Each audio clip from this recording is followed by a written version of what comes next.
മാനത്തുതിച്ചത് മണ്ണിൽ വിരിഞ്ഞല്ലോ മാണിക്യപ്പൂങ്കുയിലാളെ ഇനി പാറിപ്പറക്കണം പാട്ടൊന്നു പാടണം കൂടെ ഇരിക്കാൻ വാ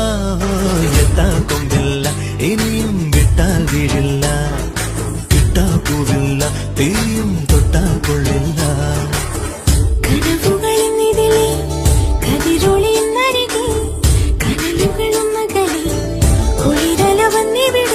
എങ്ങെങ്ങും പൊന്നോണക്കിളി വന്നതുപോലുണര്